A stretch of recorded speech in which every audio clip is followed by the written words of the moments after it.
Hello Bengalese, welcome to West Bengal insider. তো তোমরা যারা চ্যানেলে নতুন, অথেন্টিক, ইনফরমেটিভ এবং নলেজেবল ভিডিও পাওয়ার জন্য চ্যানেলটাকে অবশ্যই সাবস্ক্রাইব করে নেবে। আর তোমাদের যদি কোনো ডাউট থাকে তোমরা আমাকে জিজ্ঞাসা করতে পারো, আমি তার জবাব অবশ্যই দিয়ে দেবো। তো আজকের যে ভিডিওর টপিকটা তোমরা হয়তো জেনে গেছো, আজকের ভিডিওটা একটু আলাদা হবে, কারণ রোজই এক ধরনের ভিডিও হয়ে গেছে। একটু আলাদা আমি ডিফারেন্ট ভিডিও বানাচ্ছি। তো দেখো, তোমরা যা ততদূর আমি দেখলাম যে কমেন্টে অনেক স্টুডেন্ট আছে যারা নিট অ্যাসপারেন্ট, আর নিট অ্যাসপারেন্টদের মানে জাস্ট এক্সাম নিট কমপ্লিট হয়েছে এবং তারপরে তোমাদের একটা ডাউট অবশ্যই আছে যে নিটে কীরকম রেজাল্ট হবে, কোন কলেজে পড়বে। তো সেই বিষয়ে নিটের রেজাল্ট কী হবে এবং সেই বিষয়ে তুমি কোন কলেজে পড়বে। যদি তুমি সরকারি কলেজে পড়ো সেটা তো খুবই ভালো কথা। এবার তোমার যদি ডিসিশন এরম থাকে প্রাইভেট কলেজে পড়বো, তো আমি আমার নিজের এক্সপিরিয়েন্স থেকে বলবো, আমি যেহেতু এমবিবিএস সরকারি কলেজ থেকে পড়েছি, তাই জন্য আমি তোমাকে বলবো যে প্রাইভেট কলেজে তোমার কেন পড়া উচিত না। দেখো, তোমার অনেকগুলো আমি তোমাকে খুব সাধারণ কারণ দেবো, সেটা তুমি চেক করো। দেখো, প্রথমে আমি তোমাকে সোর্সগুলো আমি কোথা থেকে ইনফরমেশান নিয়েছি। দেখো, এখানে WBMCC, সেখান থেকে জাস্ট তুমি চেক করবে যে fee structure of private colleges, ঠিক আছে। করলে এখানে আমি পিডিএফটা ডাউনলোড করে রেখেছি। এবার এখানে দেখো দুটো পিডিএফ আছে, একটা বেরিয়েছিল 7/8/2025 মানে আগের বছরে, আর কারেন্ট আর একটা আছে যেটা হচ্ছে 12/2/2000, দাঁড়াও এক সেকেন্ড, হ্যাঁ 12/2/2026 মানে এই কদিন আগে ফেব্রুয়ারি মাসে বেরিয়েছে। তো আগে আমি আগেরটা বলি কারণ আগেরটা বেশি ইনফরমেশান আছে। এবার যাদের তোমাদের ইচ্ছা প্রাইভেট কলেজে পড়ে, কারণ প্রাইভেট কলেজের অনেক কিছু কনসিকুয়েন্সেস থাকে যেটা যে প্রাইভেট নতুন যাচ্ছে সে কিন্তু জানে না, সুতরাং এই বিষয়গুলো তোমার জেনে রাখা উচিত। দেখো, প্রথমে কি কনসিকুয়েন্সেস, দেখো এখানে তুমি বিডিএসও নিতে পারো, এমবিবিএসও নিতে পারো। এবার আমি তোমাকে এই ভিডিওর মধ্যেই বলে দেবো তোমাকে কেন তোমার বিডিএস নেওয়া গভর্নমেন্ট থেকে উচিত না, আর কেন তোমার এমবিবিএস প্রাইভেট কলেজ থেকে নেওয়া উচিত, এই দুটো আমি কারণ বলবো, ঠিক আছে। মানে বিডিএস, যেমন বিডিএস তো তুমি কোথা থেকে নেবে না, বিডিএস ব্রাঞ্চটাকেই জাস্ট করে দাও। আর এমবিবিএস তো অবশ্যই বেস্ট, কিন্তু এমবিবিএস তুমি সরকারি কলেজ কেন পড়বে, প্রাইভেট কলেজে কেন পড়বে, এটা আমি তোমাকে কারণ বলে দিচ্ছি। এই ভিডিওটা জেনারেলি এরকম কেউ ভিডিও বানাবে না, আমি তোমাকে বলছি। দেখো, তুমি যদি আমি প্রথম বলবো যে যারা বেস্ট যে মেডিকেল কলেজটা আমি তোমাকে বলবো সেটা হচ্ছে কেপিসি, ঠিক আছে। কেপিসি যাদবপুর যদি বেস্ট বলি, সেখানে হচ্ছে তো তোমার যে সেমিস্টার ফি লাগবে সেটা লাগবে 2 লাখ টাকা হচ্ছে পার সেমিস্টার। দেখো, কেপিসি যাদবপুরে সেমিস্টার ফিস কম লাগে, কারণ কি এটা হচ্ছে স্টেট কোটা ম্যানেজমেন্ট কোটা। দেখো, তোমাদের স্টেট কোটা ম্যানেজমেন্ট কোটার মধ্যে যদি অনেকের ডাউট থাকতে পারে সেটা আমি তোমাকে ক্লিয়ার করে দিই। স্টেট কোটা মানে হচ্ছে তোমার যে র্যাঙ্ক আসবে, ঠিক আছে, মনে করো তোমার একটা র্যাঙ্ক এসেছে, তুমি হচ্ছে ইউআর, আমি ইউআর দিয়ে বলছি, ইউআর তোমার র্যাঙ্ক এসেছে হচ্ছে 15K, ঠিক আছে।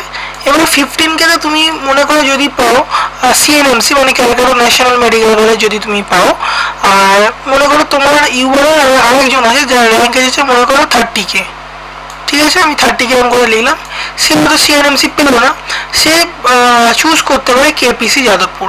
মনে করো তার অল্টারনেটিভ অপশান থাকবে, মনে করো কেপিসির সঙ্গে তার থাকবে একদম নর্থ বেঙ্গলের মেডিকেল কলেজ থাকবে, যেমন কোচবিহার থাকতে পারে, কোচবিহার যে মেডিকেল কলেজ বা মৌলানা জিতেন্দ্র না কি আছে সেটা, Cooch Behar medical college and hospital. এবার তার মধ্যে যদি তোর অপশান থাকে তাহলে অনেকেই চুজ করবে কেপিসি, অবশ্যই যার কাছে সেই ইকোনমিক্যাল জোরটা থাকবে।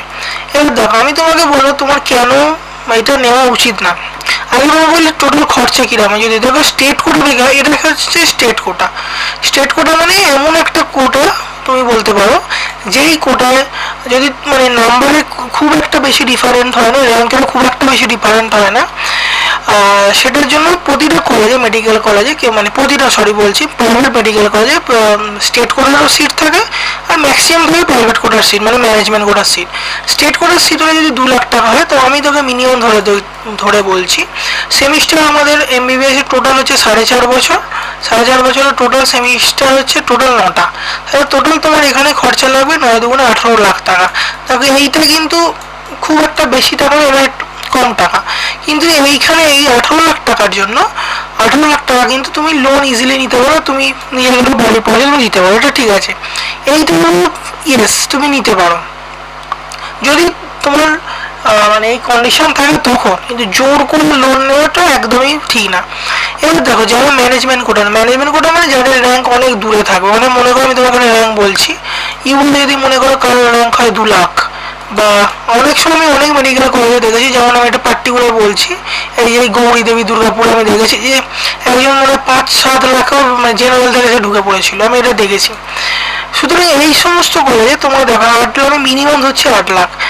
আমি কিন্তু এই একটা করে বেশিতে এন্ট্রি নেওয়াটা খুব টাফ। আমি অন্য যে কোনো কলেজে দেখো, আমি তোমাকে যদি এইটা আইকিউ সিটি থেকে আইকিউ সিটিতে দেখো, আইকিউ সিটি মাঝখানে একটা টাইমে সময় বন্ধ হয়ে গেছিলো, কি সব ফ্রড হয়েছিল, তাই জন্য মাঝখানে 2-3-4 বছর মানে বন্ধ ছিল।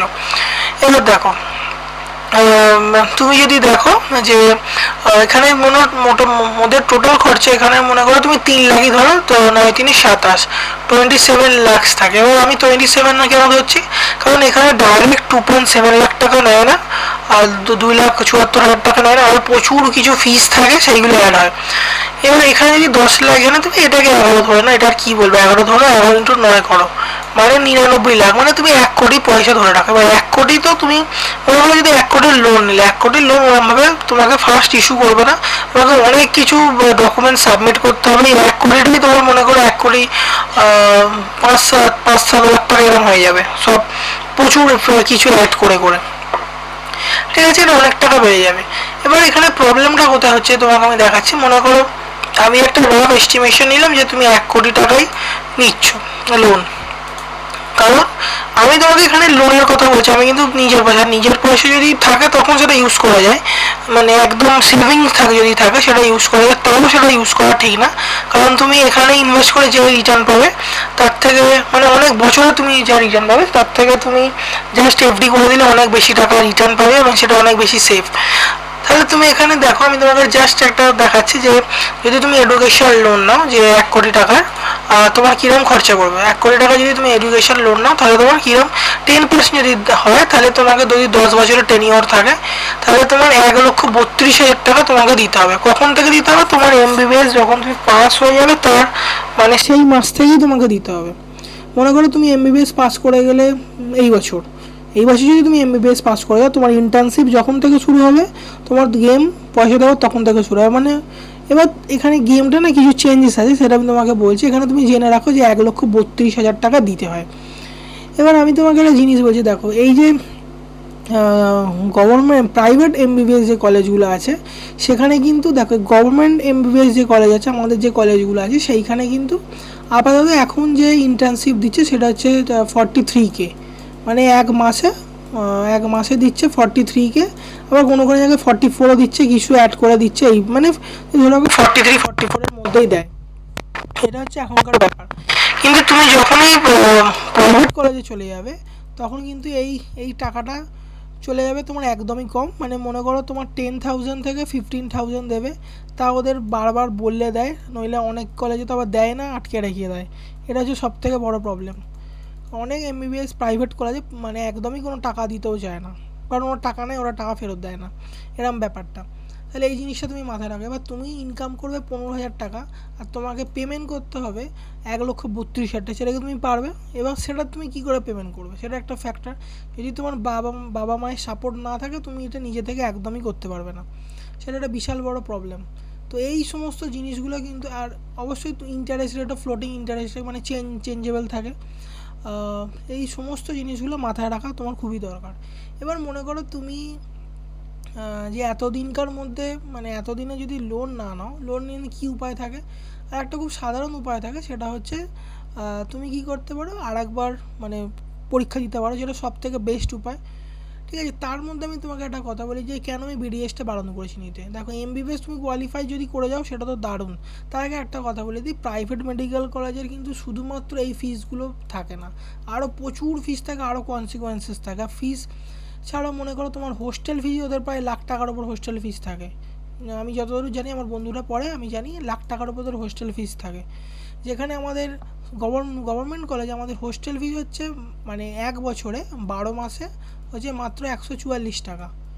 আর আমাদের গভর্নমেন্ট কলেজের টোটাল যদি ফিস তুমি দেখো, টোটাল ফিস বলছি, যদি ইয়ারলি ফিস দেখো, তাহলে মনে করো ম্যাক্সিমাম তোমার হয়ে যায় 9,000 থেকে শুরু করে 11,000 টাকার মধ্যে, ঠিক আছে, মানে ইয়ারলি ফিস।